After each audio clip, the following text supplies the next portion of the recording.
Take it away, Walt. Thanks, Pam. Hello, everybody. If you are not interested in being recorded, now is a good time to let everyone know. We have that discussion up front. I don't have any problem with being recorded for the record, so anything I say here will not be held against you or me. I would ask, unless you have a comment, if you would mute your mics, make it a little easier for background noise. And I'm here for you, so I'm going to answer a bunch of questions. I'll give you a quick background of me and where I'm at and what the department's doing. And I have documents. Basically, I can answer all of your questions. So what I'm here today for is the newly implemented Hayride attraction registration regulation oversight requirement. And I was kindly invited to come speak with you all and answer some of your questions. So thanks for having me. I had presents for you. So I'm sad. So if you leave me your email address, I'll communicate with you and get you out a bunch of fun stuff. Not really. I mean, we do have cool giveaway stuff. So if you stick around to the end, gather some emails, let me know. So I'm Walt Remmert. I'm the Bureau Director for one of the many functional bureaus in agriculture. It's Ride and Measurement Standards. So in my little realm, we do weights and measures. So if you go by gas pumps or scales, delis, packaging, firewood, fuel quality, that's one realm. And I have staff all over Pennsylvania, regionally located, that does this support. I have consumer grade fireworks that we license. I know, incredible, weights and measures, fireworks, don't get it. And the bread and butter that protects the safety of all patrons in Pennsylvania is amusement ride safety. Pennsylvania's had an amusement ride safety program since 1984, when the law was enacted. It was a part-time program through 1992, and then we've had full-time staff ever since. We're probably one of the oldest amusement ride safety programs in the country. I don't know about the world, but in the country. And Pennsylvania's program is likened to be more comprehensive than almost any other state jurisdiction out there, period. We wrap our arms around just about everything because of the way our statute's written. So I've been with the department for 22 years, give or take. I've been doing ride measurement standards since 2011. So I feel like I have a good handle on the questions you're going to ask, and hopefully we'll answer. So why are we here today? In 2019, the governing body, ASTM, created a standard for hayride attractions. Prior to 2019, this is November, December, there was no such standard. So there was nothing for the Bureau to enforce. We usually rely pretty heavily on either our law or regulations, and both were absent any specificity on what was or what was not an appropriate hayride attraction. So it kind of went known, but under the radar, not enforced until there was a standard to enforce. We adopt ASTM standards for rides and attractions based on our law.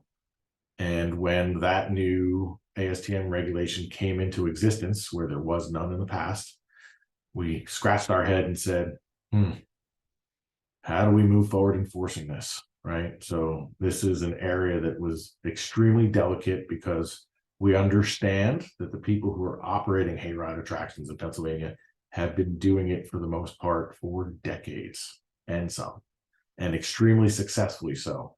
So we were very conscious that any more government intervention, additional regulations, cost, time associated with registration would be not taken necessarily very well, or people would ask a bunch of questions on why now, why is it necessary? So we heard them loud and clear. We sat down with a bunch of hayride operators like Field and Screams, for instance, people who absolutely do this for profit. They do it to bring customers in. They do hundreds, thousands, in some cases tens of thousands of rides. People process through their attractions during their season, which is typically a window of time between September and early November. and that we would likely sweep in some activities that we were not interested in providing oversight to, such as Christmas tree growers, as a for instance, where they're offering transportation to their trees and back to the parking area. Not necessarily a hayride attraction in our eyes, but certainly fits the four corners of the ASTM standard. Grow your own operations, berries, pumpkins, pick your own kind of operations, doing the same kind of thing. So we kind of had to work our way through that. So where are we with hayride attractions today? Today we have, my last count, 60 operations, maybe a little over 60 operations approved and registered with us. I have another, moving my camera to the side, we have another 24 that are in the process of being approved. And we are not enforcing registration, obviously, in 2023. And we are likely not going to enforce the registration requirement in 2024. And I'm going to tell you why here in a minute. But let's talk about who is or isn't affected real quick. And then I'll stop for a brief second, let you digest all that and ask questions along the way, because I always find it's better to ask questions while we're doing it. So I do want to offer that. If you have a question, throw your hand up, come off of mute, jump in, ask your questions, probably what everybody else is thinking, and then jump back off again. So hayrides, why are we doing it? Because we have to enforce the rules of ASTM once it was adopted. Why are we not enforcing registration? Because it's a tough nut to crack, so to speak. Like, there's lots of operations doing lots of variable different types of hayrides that fall under what we would consider a hayride attraction. And we wanted to be purposeful before we started requiring people and issuing penalties and enforcing. So this is year 2 of public outreach. It's been more than successful on our behalf, understanding that we're not forcing compliance and answering questions along the way. We've carved out a couple of variances along the way early on. And that was Farm Bureau worked with the Department of Agriculture to help clarify some of the exceptions and the positions of some folks. So what is not and what is a hayride? So human drawn or animal drawn carts, carriages are not. That's specific in the rules. Motorized above a certain horsepower meets the requirements. We'll add on, well, transportation, that's a case-by-case circumstance. If you're pulling a wagon of any sort with people on board, by any means, you're probably a hayride attraction by the ASTM standard, but not necessarily by our program. Parade floats, not us. One-day events, I do it one time a year. Nope, not interested. Right, this is not our expectations.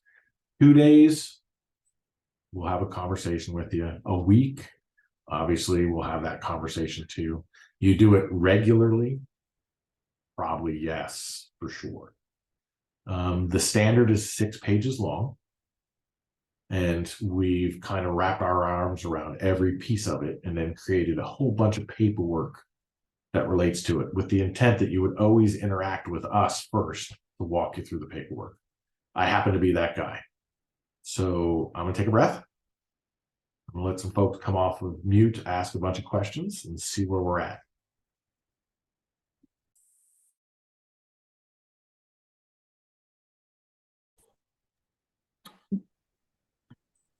Walt, can I ask a question? I mean, let me play devil's advocate here. If safety is the issue, why do you get a pass? Can't you do things horribly and kill people in one day versus doing it, 20 times a day or 20 times a year? Maybe I'm, like I said, devil's advocate, but it seems to me if you're going to be safe, you need to be safe. Cool. I'll gladly answer that question. I should have footnoted that I don't want you, means I don't want you right now. right? Like, so the reality here is we want to wrap our arms around the big operators and work our way through what we're trying to accomplish and what we're not trying to accomplish. Do I want to get to the churches and the schools that have been doing this for a very long time? So when I speak to the schools and the churches that have these one of a kind, one time a year stuff, because they reach out to me, we talk to them, we provide them all of our documents, and we say, today I'm not asking to register, right? We're on the bigger operators, the people involved, more people. Obviously, we talk about safety. We want them to abide by the rules, and 99% of the time, Andre, most of these operators are meeting or exceeding all of the things that we would ask of them anyway, right? So I agree with you. Eventually, will hayride mean all, unless you have a variance that allows you not to be involved? Yes. But I'm saying as we do our public outreach for people that have been doing this for decades and decades, if you come to me as a one-off saying, hey, I only do this event once a year, and I'm going to say to them, yeah, here's what I want to talk about. Are you being safe? Are you taking all the precautions that we would look for anyway?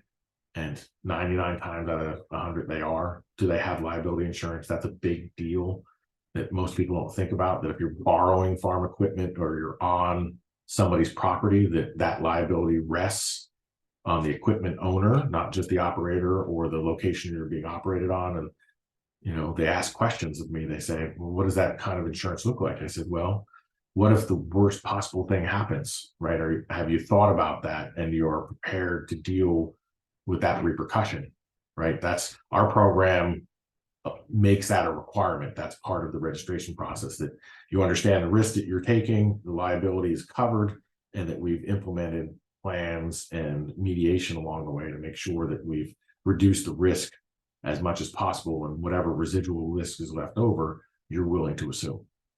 Does that kind of make sense, Andre? Okay. Sorry. Yes, sir. I have a question. So when we have our hay rides, currently it's once a year. The park actually does the hay ride, not the friends group. So should I assume that DCNR has that appropriate insurance already? I mean, we don't need it as a friends group. If the park is doing the hay ride, I assume they're the ones with the insurance. That's a great one. That's an excellent question. So sometimes what you do in one place and assume everybody is aware of it and says, okay, doesn't always turn out that way. So being of record, having asked that question is awesome. In most cases, I'm going to say yes, right? They're going to say they understand what's going on, you're covered, but that's always something worth asking DCNR. Have they checked with their legal department that this activity is sanctioned in that it's covered, right? And once you ask that question, whether you receive an answer or not, at least you're on record of asking that question. So there's a couple of different places that I've dealt with DCNR wise that they were aware, and I got a thumbs up. And there's a couple of places that people said I should probably go ask just to make sure, right? And under what circumstances. That would be the park manager is the appropriate person to ask. In most cases, correct. All right, thank you. Yep. A lot of the time, the Go ahead. DCNR and the Commonwealth is self-insured. How's that gonna Yeah, so they sanction activities that occur on the property, right? So your legal team will decide whether they're willing to wrap their arms around that responsibility, right? So they'd say, yep, submit to us what you're doing. Yeah, that's not unreasonable. You're meeting all the requirements, and go forward, do great things. Yeah, we understand. Like we accept all kinds of different insurances. We deal with federal partners. There's federal government people in compliance. A lot of other state agencies do things on their property. It's just a matter of taking that extra step and being of record, saying, hey, I know this has been going on for eons. Are we still good to continue it? Are we okay? Do you need anything additional? Finally, at recap here. So we do a hayride literally 4 hours in one day out of the whole year. So these guidelines aren't affecting us right now, but they may eventually, is how I'm understanding it. You're 100% correct. So I've started at I'm one person. We do a lot of public outreach, not unlike this. I would love to have a specific conversation with you and just get your wisdom, ask you about how you've been doing business, what pitfalls have you done, what have you done to address emergency circumstances, issues. Kind of that gives me a warm fuzzy that all of the stuff that I would be looking for in the future you're already doing. But I also get a lot of great wisdom from folks that have been doing this for years, just to make our piece better, right? So it's a two-way street. Most of the information that we've provided or clarified has come from people who've been doing it for eons. So yes, 2023 this year and 2024 next year is still, we're taking voluntary registration and working with folks. And I want to explain that just a little bit on why.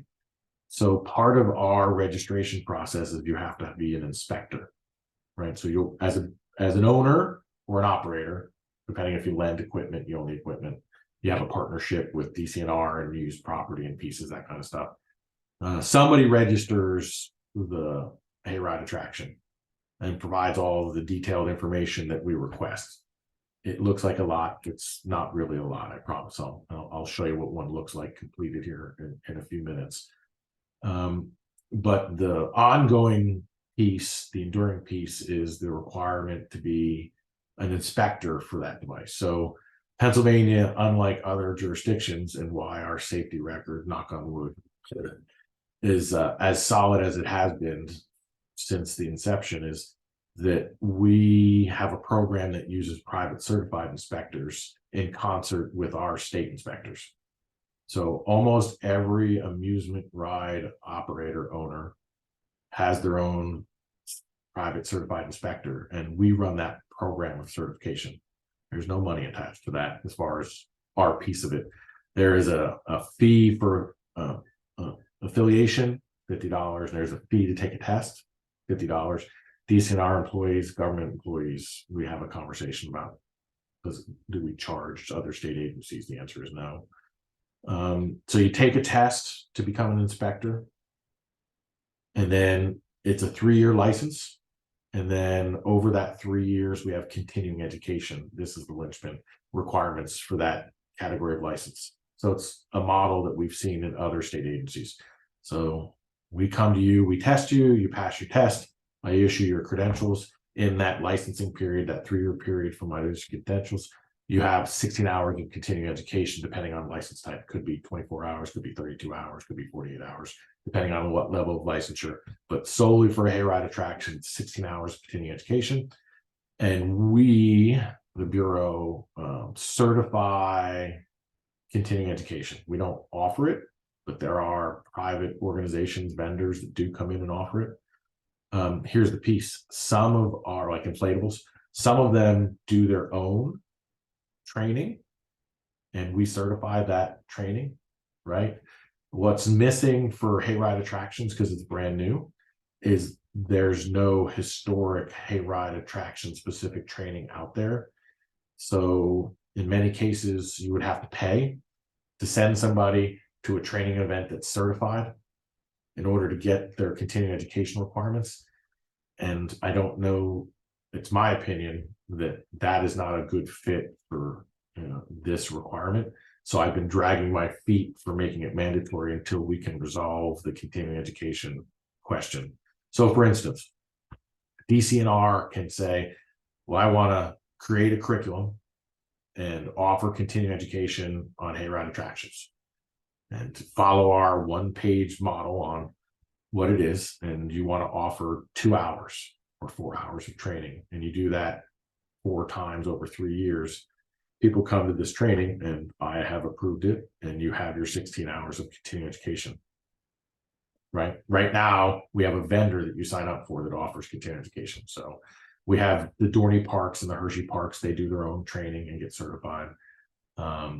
We have the amusement parks have their own organization that similarly do the same. I'm hoping that the large Hayride attraction folks will take this additional requirement on and do their own, but that nothing says that DCNR or a group of Hayride attraction owners can't do this and get their continuing education certified.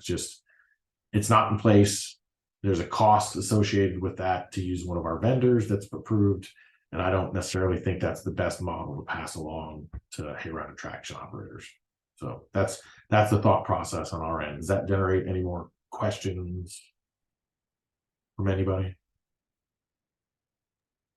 Just to be clear, so a Commonwealth employee, not necessarily working for Department of Ag, but a DCNR employee can get certified as an inspector. Because the way I read it, that Commonwealth employees couldn't be inspectors. Sure, you can't be a state inspector, but you can be a private certified inspector Okay, on behalf gotcha. of your organization. Gotcha. And do that work for sure. Okay, that answered my question, but I'm also our operations and training section chief, so training, obviously that word. So we could develop our own curriculum based on your guidance to create the certification proper, and then the continuing education credits for this. It's a 3-year license, and then they require the 16 hours of continuing education. So we could do that, work with you guys to figure something out like that, and then potentially have that going to get some of our staff trained. Sure. This is recorded, right? So I want to be a record. I would love to work with you on that. Okay. Right. I haven't cracked that nut yet as far as getting somebody to buy off on it. I have a bunch of interested folks, a couple other DCNR locations also have expressed, hey, I think that's something that we could maybe wrap our arms around. I will gladly provide the heavy lift, the expert guidance, even talk about content. You know, what does it look like? I'll share what other curriculums look like for other amusement rides or attractions. I don't need a bunch of great people who do this seasonally to be stuck traveling to Harrisburg or somewhere else for a 3-day seminar to do 16 hours, 2 days of that to do 16 hours of non-related training just to get continuing education. So much like lawyers have to do continuing ed, but they don't always get continuing ed in their expertise. And I don't believe that's a good fit for the people who volunteer to do this, right? So it's not your bread and butter every day. So I would like to find a different model that works better. So exactly what We can chat about it. Obviously, we have to go through some approvals things and make sure that our legal folks are okay with it, and that we could do that, and that DCNR would be okay with that. But I like to just connect those dots and say I'm not promising anything at this moment, but I would love to chat with you about that and include the right people to get that conversation going. Well, how about this? I am authorized to put the training on with my people, right? So you're another state. So my law says in the absence of training, I can do it. I don't have the staffing to do it either, right? But I know that there's no issue with it. I'm the signator for approval, and Okay. we're auditors. So we attend training. So if you offer training and we find it acceptable, yeah, I don't think that's going to be any issue. We'll get over that hurdle pretty easily. I'm not promising anything either. I just like to say how we're not doing. No, I got you. No, me too. I'm really confident that if you had the wherewithal and desire, there wouldn't be any issue with permissions. Awesome. Okay, we'll be in contact then. Thanks all. Yeah. And I will gladly share with those interested anything that we develop along the way, right? So we're not interested in recreating the wheel 6 different times. So if I have successfully found a training modules with information in it that works for one, I would share it with others, right? That's the best way to do business. So this is not a, hey man, you got to do it by yourself and recreate it all over from scratch. If there's something I can provide to you, which I'm about to show you, as far as, hey, I just go off of this model and it works for them, and we have the experts that can actually provide the hands-on training, because that's literally what it is, right? That's then you guys are good to go. So any other questions before I show you what one actually looks like? Meaning maybe that would answer my question. I'm wondering, is this when you said hands-on, that sort of answered my question. This is not something we would do online, like PPFF could host. You could, depending on who's presenting the content and what the content is, right? So you might be able to be a repository for that kind of information. And I will tell you that the way the law that I enforce is written, it's not a rotating ongoing, like we have to take accountability of who's there. We have to check to make sure that those people are actually in attendance. There's some checks and balances that go with it to make sure that we're not just going online to a Commonwealth course and clicking through it and doing a check mark. Who's guilty? I'm guilty. I'm way guilty of it, right? So yeah, this is a little more requirement, but not unduly so. So if you don't mind, I'm going to share my screen. Pam, I'm going to use you as the person to make sure that my screen is actually being shared. I just want to show you what a completed application looks like to start with, to give you an idea of what it is we receive and that I'm willing to share with you to help you fill things out when the time comes, if the time comes. So let's do this. Let's do that. Pam's going to tell me when it's actually sharing, even though I should get a little green bar that says I'm good. Yep, and we see a list. I think everybody sees a list of documents. This is the 24 or so that are pending that I have. Not for nothing. They've been through it all. I'll give you. Oh, there's my neighbor tracks farms. You can use those. No, I will not. I'll save the innocent. So a completed packet, and all of these forms are standard for us. I'm just giving you a quick one, and see if I can make this a little. Forgive me for zooming in and out until I get it to an appropriate size. All right, so our registration form I provide as part of the packet. They fill out their information. You'll interact with me about what the appropriate, like somebody will say, oh, I own the equipment, but I don't run the hayride. We can put anything in here, right, to clearly identify, the forestry piece and the DCNR piece, whatever, whoever the contact person will be, doesn't necessarily have to be the owner, kind of deal, especially if it's a joint venture, as many of you probably are. Obviously, all of this is pretty standard fare. So when I originally received this, and we thought we were doing each tractor, so each tow vehicle. So your submission would be simply one. It would be hayride attraction, your one of your many tow vehicles on what it is. And if you don't have a serial number, like most vehicles have a VIN number, tractors and mowers have a VIN number, but some are older, you could make your own up. So as long as it's unique, so instead of listing each one, the documents that you provide us thereof will have the details of all of the wagons and tractors. So this would be one line, one piece, one submission, the overarching name that you call your event. And this would be signed by a representative or the submitter. Then we have a checklist. If I'm going too fast or you have questions along the way, please stop me. You have a checklist. So this checklist was pulled directly out of the ASTM regulation.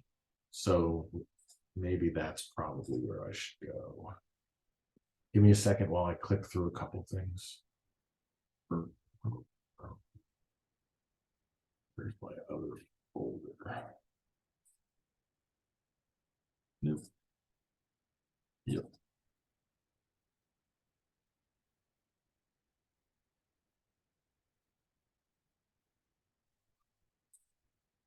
Anybody who does digital records and you see how disjointed I am, don't judge me.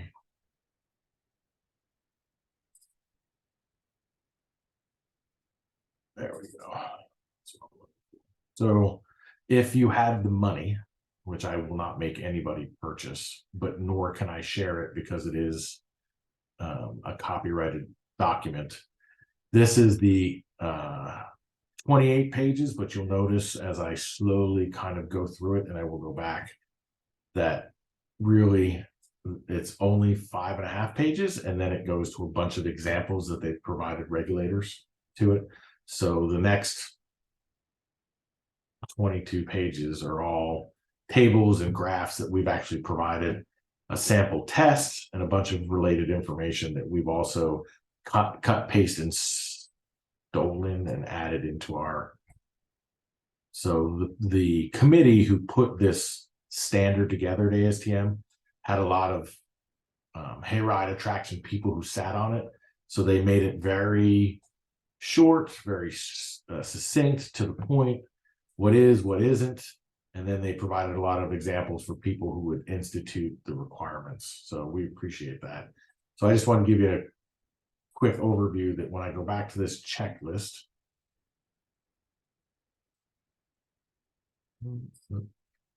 this one, thanks. When I go back to this checklist, it actually is referencing back to the ASTM standard. So this is self-attesting. So the individual who's submitting is attesting that the tow vehicle they're submitting is adequate to the size, fully controlled. So these are the tenets that are outlined in the standard that we're asking the submitter to attest to. So we're simply distilled it down to, yep, my tow vehicle is appropriate to pull the load of the wagon or trailer that I'm using. Operator's manual for the Hayride tracking is in writing. We provide that. So we give you a template, a Word document that you can change, add, or delete details to make it specific to your operation. Happy to walk you through individually those. Owner has inspection program in place, that's us, and we provide you all of those details as part of the submission packet that you can just use your own or cut and paste the ones that were included in the ASTM standard, and we provide that. Driver training, we provide that for you. That's part of the submission that we give to you. So we give you a small test that you can issue your drivers of your equipment. So a couple things when it comes to driving equipment, and that's one of the safety requirements that we talk to individuals who might not register right away is, are you having people operate the tow vehicle who are capable of operating it and know how to operate it properly, regardless of the weather or time of day, right? So we're not going to put an 18-year-old into a large Kubota, right, that they've never operated before and then have them drag people behind it. That's just the ongoing conversations. And 100% of the time, everybody says, yep, we don't let anybody in something that they can't operate, but I have to ask the question. So you're also attesting to that. Maintenance records, a max speed. So we get this sometimes says, hey, my tractor doesn't have a maximum speed indicator on it. And we're as common sense as we can get. Says, do you ever put it out of first gear? And most of the people say, no, it never comes out of first gear. I said, what's the max speed of first gear? And they typically say, depending on the size of the tractor, 3 to 5 miles an hour. I said, well, then you know exactly how fast you're going. So do you need a speed indicator? Do you need to have a GPS unit on it? Some people do. The big ones do. Some of the people who don't operate larger scale ones, that's what they put in their operator's manual, right? That's how they tell what speed they're going at. They keep it in first gear. They never come out of first gear. First gear maxes out at 5 miles an hour. Signals and lights, this kind of stuff, also common sense. We accept hand and arm signals if you don't have blinkers. 99% of the time, they don't leave property. Most of the time, if they do leave the property, they have a lead and a trail vehicle, so they're not out on the road all by themselves. They usually have other people that are have flashers on. If they're operating at night, we talk about how do you operate at night if you don't have lights, that kind of stuff, or inclement weather. Most of them don't operate in inclement weather or in the evenings, or if they do, it's on a lit path, that kind of stuff. And common sense stuff like how do you communicate between the tow vehicle and the wagons if there's an emergency. Am I telling you have to have a person in the back? No, I'm just saying you must describe in your operations manual how you handle these type of events. So that's a self-attestment set of pages. You'll be able to, they'll sign off on it. And then I'll give you, for instance, so we've given and have this in a Word document format. And for instance, Valley of Fear is just tailored it to their operation. So anything that you see as text mostly is provided as part of the template, and they've just added their specific information to it. So we went as far as we could to provide as much information for the user so they could just add to it. So this is where they've added all of the specific data to the manual. Pages and pages of, they have a lot going on. Then they tell us a little bit about how they specifically operate on their location, right? Do they run at night? Do they not run at night? Do they have, how do they load? How do they unload? How do they communicate? All of that's kind of captured in here. And our job is to review the documents to make sure it's complete. And then eventually when they get up and operate, we'll go out on a site visit and match their operation to their documents. So we just ask them annually, they update any changes they've made to their operating manual. And then that becomes what we go out and inspect them against, right? So if they make changes, they just have to provide us the updates. So again, this is all of this data is in the template. And even some suggestions, by the way.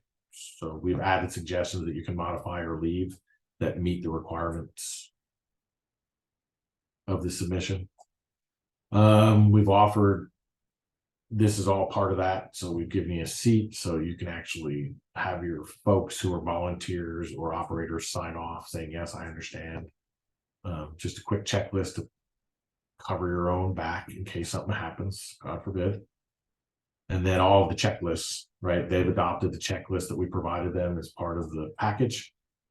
So a trailer checklist, the tow vehicle checklist,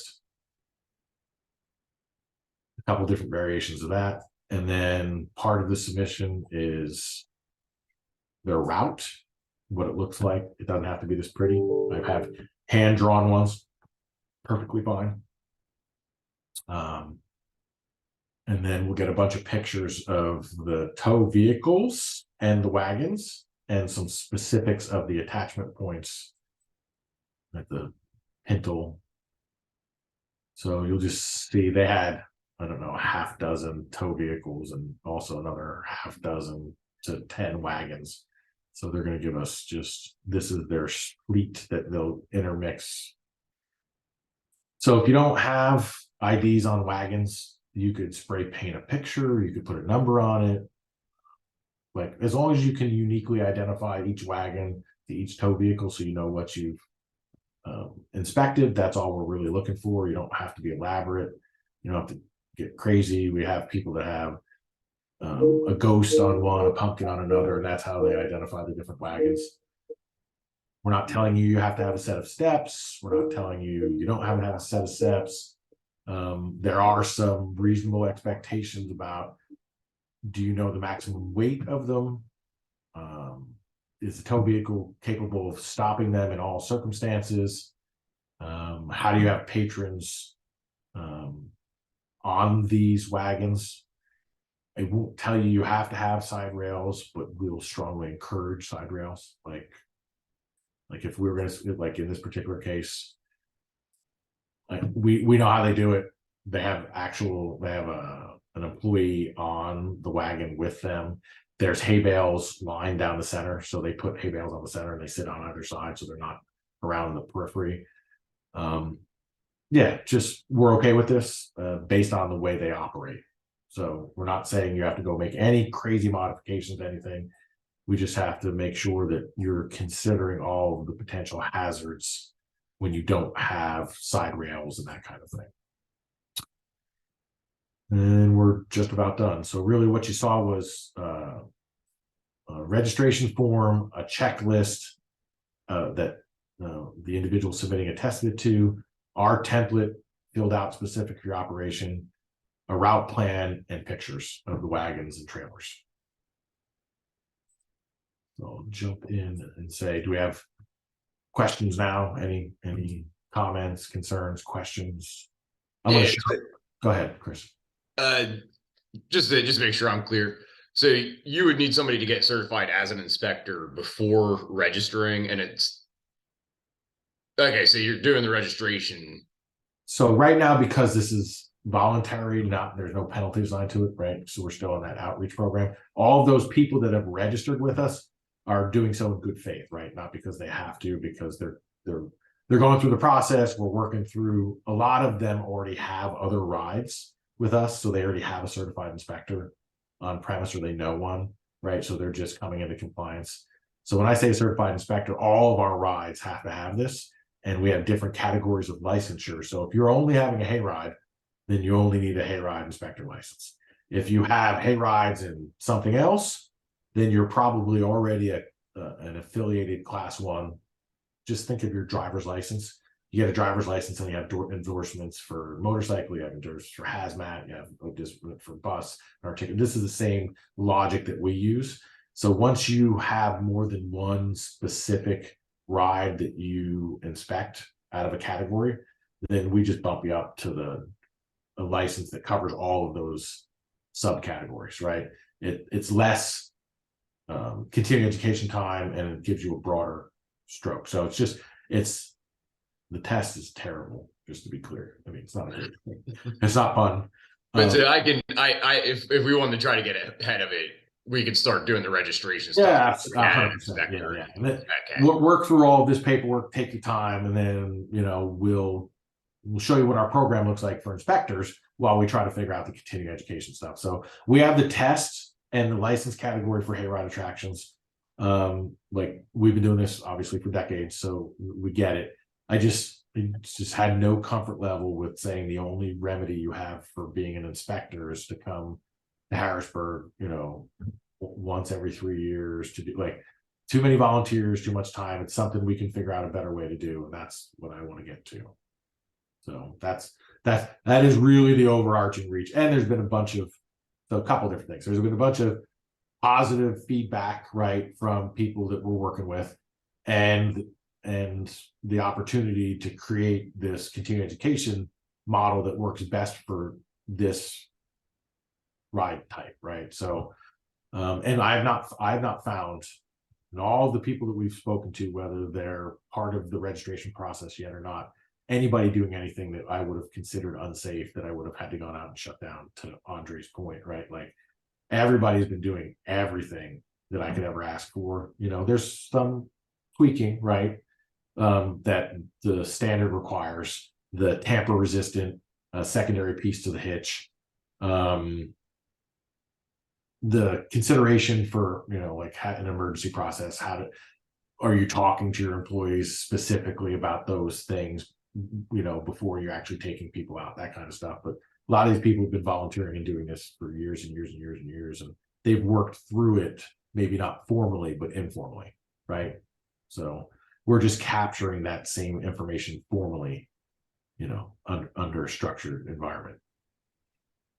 Does that answer, Chris? Yeah, absolutely. Yeah, and I'm your guy, right? Like, so if you said, hey, well, I got questions, I'm not pointing you off to anybody else. So I have a supervisor, I have 4 safety inspectors, but I am the single point of contact for hayrides right now. Like, I've put that on my shoulders.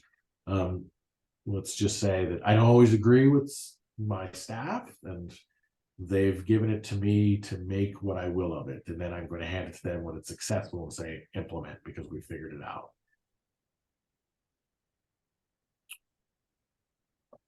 All right. What can I show you? What is, I want to value your time. I don't want to just keep here, sit here and talk. So what can I show you that you had questions, you want to see something, you want me to answer specific circumstances. I want to be of value here today. This is Dan Bickle with Time of Tuning. We operate for a spectacular event 4 evenings a year, and we do run at night. So is there any specific lighting requirement for the wagon itself for participants beyond the tow vehicle, or any other requirements for night? I think we check all the boxes for these other safety protocols that I can see so far. Sure. And I love it. So this is the same conversation I'm going to have with all of you. In your particular operation, how do you ensure that when you're operating in limited visibility, that you're capable of meeting all of the potential contingencies that might occur. So for instance, something happens to the tow and it disengages, or there's some kind of person injury or incident on the wagon. How do you deal with those circumstances, limited visibility? That would be written into your operations policy.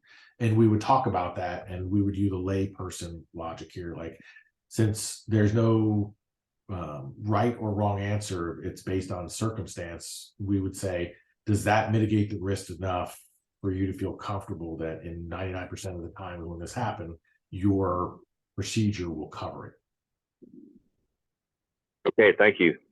Does it make sense to you, right? So if your staff is well trained, I'm not making you put light poles every 12 feet. You know, yeah. Go ahead. It does. We've learned over the years, you know, we never had somebody on the wagon. We keep somebody on the wagon at all times now. And we actually have a follow vehicle as well. So I think we've gotten better at this. So I think this is a good thing to make us focus on, you know, our operation, make sure we're running safe operation for everybody. Yeah, that's just what we're going to talk about, saying, hey, if you haven't thought about this, what would you do? And what can you implement that doesn't cost more money or more people, volunteer time? Like there's a lot of smart people out here doing similar things, right? And they've come up with some really interesting mechanisms, right? Like I have a couple of operators that have big bells on it, right? So either a patron or an adult, right? So an adult, or if they happen to have a second person on the wagon, anything happens, they ring the bell, the operator or the vehicle knows to pull over or stop immediately, and then the tow vehicle operator comes out and assesses it. They realize they have to carry a phone or a radio to be able to contact help, right? So it's just, is that outlined in their operations manual? Do they train on it and do the, like, well, we'll go out and talk to the drivers and say, okay, tell us what happens when this happens. And they go, well, I'm like, okay, do you have your phone on you? Like, like, then you look at the owner operator and says, hey, you might want to go back and reinforce your training to make sure that if something happens, they're doing what you need them to do. We learned a lot of hand and arm signals for old tractors.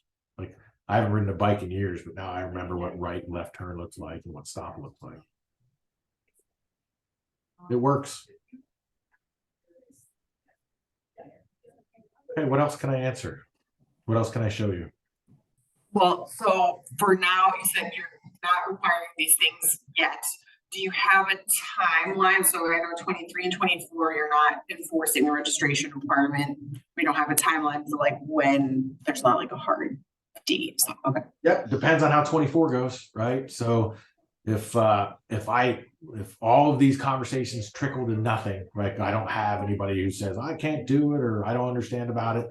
Then we'll issue to the people that we know that say, hey, season 2025. So that's, you know, end of August, September-ish.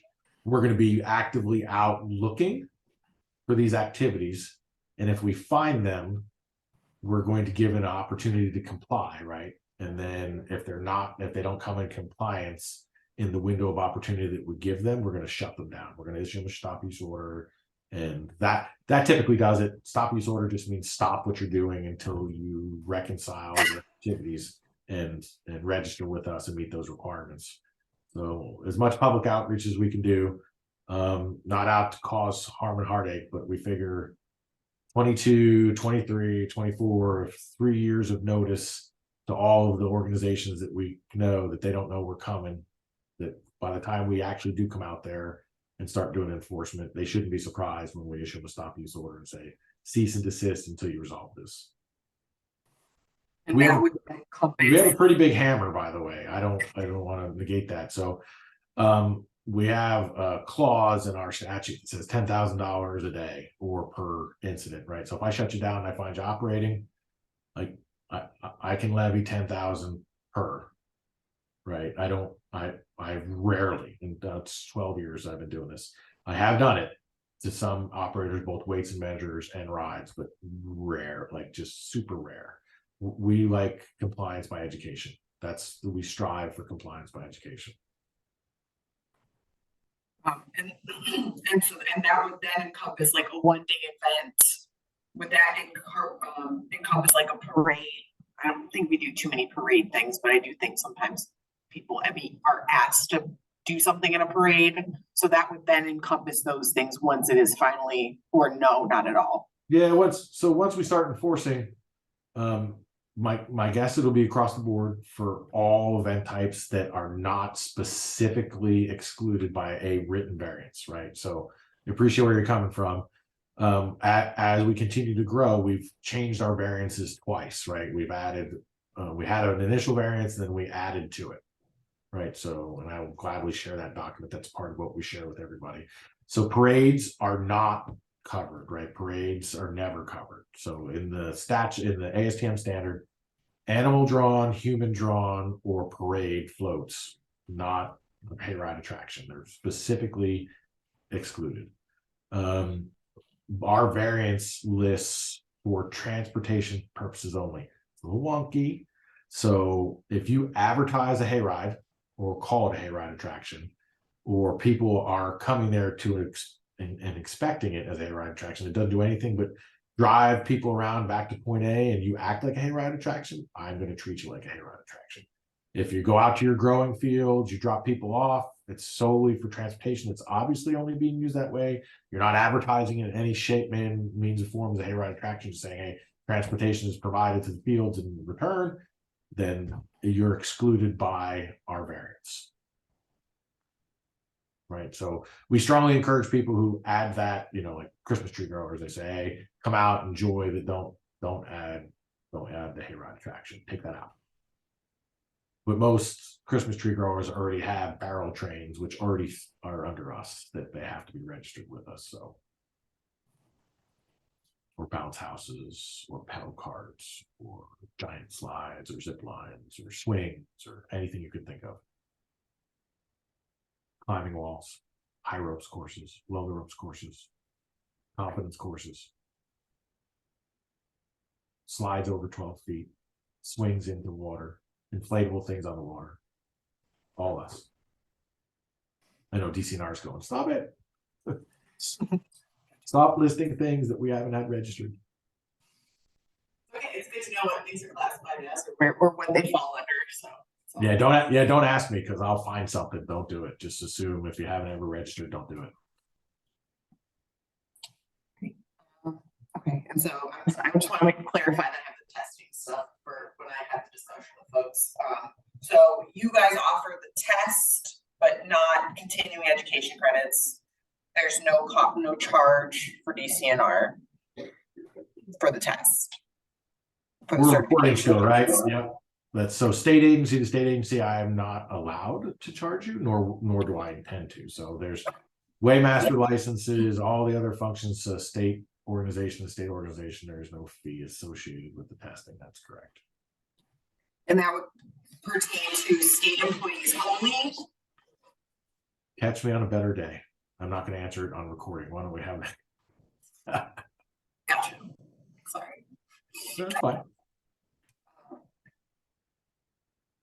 That's all I have. Thank you. Sure. I have all day for this, by the way, because I intended to travel up. So I'm being respectful of your time. My time was on the schedule all day for you. So what can I show you? What questions can I answer? If I'm completely daffy, I expect Andre to come in and tell me. So in the past, I mean, sometimes you hear about like a hayride accident or something like that. What kind of things have led to that we should be looking for? Is it typically equipment, operator error? I will say anecdotally, just amusement rides in general, hayride fits into this. Always some kind of operator error. When it's really hard to extract rider error, but almost always operator error, at least in part, and exacerbated by rider error, right? So very few, and I mean 1% or less is strictly mechanical, right? So tow hitch fails, I could even attribute that to operator error, especially if it's supposed to be checked, right? So a fail that nobody shouldn't have noticed on a normal inspection, that's rare, right? More so that it wasn't maintained or upkept properly. So that is like, you know what I mean? Just a true mechanical error, or lightning out of the sky and struck it, and like, yeah. So mechanical was almost never. It's almost always operator and rider. That's why we're awful serious about the operator's manual and training, right? That's the two mitigating factors that will not prevent or lessen 99% of what we find to hazardous accidents.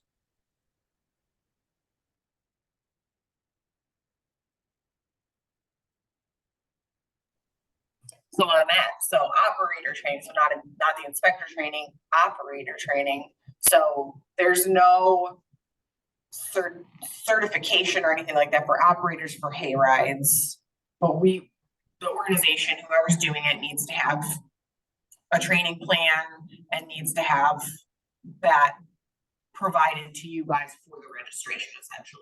Yeah, that's part of the manual. That's in that manual is what steps you take to train the staff. We have a example, which we would hope you would use, driver's test for your tow vehicles. It just basically says this person is familiar with what they're operating and the expectations of them. That's sort of said cover you. It's kind of a outline of training, right? So if they can answer the questions on the test, that means you've gone over it with them and there's some mutual understanding that they can operate what you're asking them to operate. And if they can't, then they shouldn't pass the test, right? So we walk through with that. So we say, hey, have the person drug it around without people on it? Are you comfortable with the way they're operating it? Do they know if an emergency happens on this tractor, which is different than a car? Do they know how to stop it in an emergency? Like, you know, how to put it in neutral and shut it off without causing harm. A tow until it comes detached. Do they know what that feels like? Do they know what it sounds like? Do they know what to do? That's an expectation of the owner operator of the ride to have that somehow quantified for us to come out and have a conversation about. And then we'll ask employees or volunteers, did you get this training? Did you know, have you driven it around? Do you like, we'll verify what you've provided us that says this is what you do. Are they required to have a driver's license in that? Is that Only if the piece of equipment requires it. Okay. We don't add any additional standard requirements to it. Okay. Like they probably should, right? Just that from your guys' perspective, I'm just curious what the. Yeah, so we do have a minimum age requirement for amusement ride operators, but you're not going to put anybody under 16 operating your tractor or your vehicle, so you should be in good shape.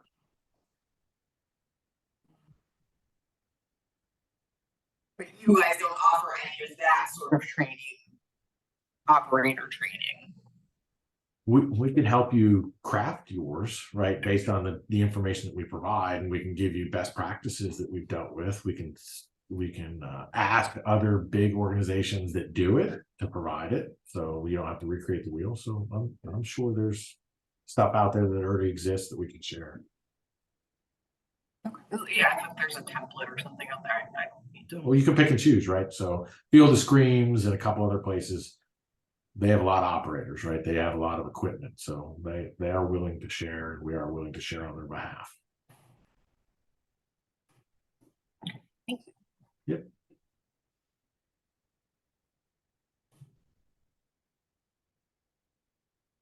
Making it too easy on me. I usually have somebody in the back of the room pointing a finger at me going, tell me the last time there was a hayride accident in Pennsylvania, specifically at a pumpkin patch, right? I would say, this is my answer to that. Since I don't oversee hayride attractions prior to 2019, none of that data was given to me because I don't collect it because I never regulated it. So to me, there's none. But if you look nationally on the news, we see all the time, anecdotally, one here in Maine falls off a steep incline, goes over the edge, flips over, injures or kills people. And then it'll be quiet for a while. And then you'll see an inflatable flying away that wasn't staked down also us. And then you're like, not in Pennsylvania because I'll have to hurt somebody. And then you'll hear, yeah. So if there's a catastrophic event somewhere that could have been avoided by our intervention, that's our job. And there's enough hay wagon accidents that warrant this. Because we had one wasn't a hayride attraction, so we had a tragic event where a Mennonite family or group was going down a road to go fishing. So they had loaded up a tractor and a wagon, wasn't appropriately sized. Something happened to the operator that caused them to steer off the road and ended up killing 4 children and the female adult passenger on the trailer. So when we heard about that, Lancaster County, we heard about that. It was right when we were in the throes of just beginning this, and we said, "Well, I had my supervisor said I'm quitting." He said, "I can't endure us missing this, and we could have made a difference," kind of deal. That's kind of how we see our job. So, lesson learned from us. We've done all the outreach in hopes that we can catch things before it happens and educate folks and make better choices. Pam, I got nothing. Sorry, I'll be the person that asks random Nope. questions or kind of tangential questions. So why not animal drawn? Just because they're not going at high rate of speed, or there's less operator error with that, or just curious?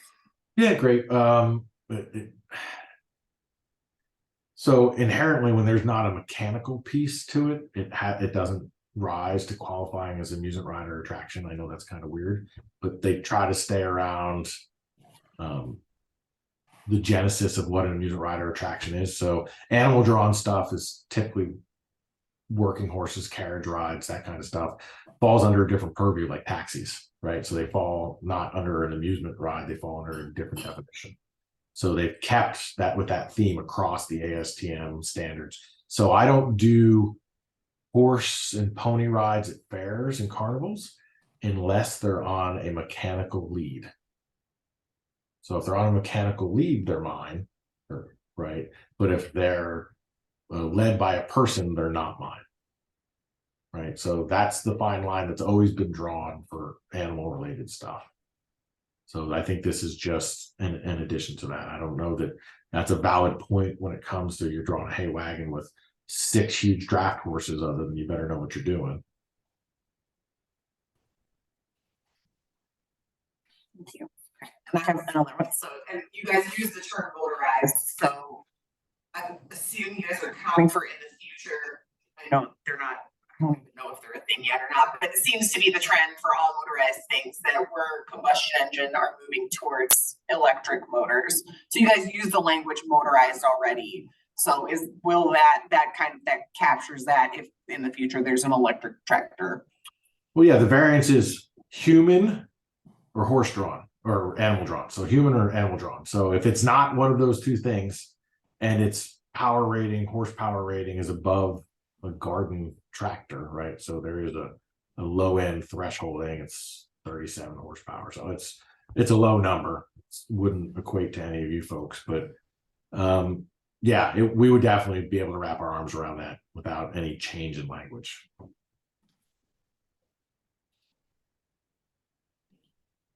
We're dealing with e-bikes, we're dealing with e-boats, we're dealing with e-foils. So I imagine someday there'll be an e-Kubota or e-tractor. So, well, if you want to be funny, so weights and measures, I do all of the EV fueling stations, all the DC and AC chargers. So look, I'm surprised my head didn't explode and start smoking when you started talking about electric. sorry. No, that's the way of the future. But so I'm going to put on my other hat, and this is, I know we're recording, so I'll just say, so we're going to go to hydrogen, right? So the EV company, electric, the manufacturer already said EV is not a long-term fix. So we'll just offer. So do your homework. If you're an EV operator and you own one, that's awesome. I hope you enjoy it and receive all the benefits, but it's not sustainable. It's my opinion on the weights and measures side. Not enough infrastructure exists. I think we should definitely go green, but I don't think EV is the long-term answer. Hydrogen might be. We'll see. Just my personal opinion. So as long as your wagon's not gonna be pulled by a robot dog, we should be all If I'm around for your wagon to be pulled by a robot dog, that'd be awesome. right. Any other questions anybody has? I'm with Walt. I want to be respectful of your time, and if we've solved everybody's problem now, that's wonderful. Pam, I would love to share my link with whoever is interested and my contact information so people can Super. reach out directly. What is the best way to do that? I'd say email it to me, and then I'll share it out with these folks and folks who may not have had the courage to attend. Yeah, so I don't have your email, but I'll offer you mine instead. I have yours. Yeah, So mine is simple. I sent the one with the Zoom link, so you should Okay, have. yep, very good. Netsker. Yep. Yep, we'll share. Reach out to me directly. Cool. Please pass my name along to other interested parties. I don't mind that at all. So, Individual follow-up questions by email or phone call. Love it. No worries. I will look into all of the training stuff that we may or may not have talked about in the driver, but happy to share whatever somebody needs. well, thank you very, very much for your time. I really think this has been helpful. We've clarified a lot of things for people, me included. Okay, well, don't forget to say congratulations to Andre. That's no small feat for being recognized. Yes, for those of you who didn't get Fridays with Pam or see it on the Friends of Pine Grove Furnace, Andre was named a Historian of the Year from the Cumberland County Historical Society for his wonderful work down at Pine Grove. So, yes, round of applause. And Andre, I forgot to tell you, whenever we were in Georgia, we met your counterpart down there at a mansion in Georgia. We want to hook the two of you up because he's like your twin. I'd be a little scared about that, Andre. I don't know. Yeah. All right, Pam, I'll let you close it out if there's nothing else for me. Super. Any questions for me, anybody? Hopefully I'll see some of you tomorrow in the chapter retreat, and you're all welcome to join that too if you want. Let me know. I'll send you the link. Well, thank you for allowing me to come talk to you all today. Take care, everybody. Bye. You guys have a great weekend.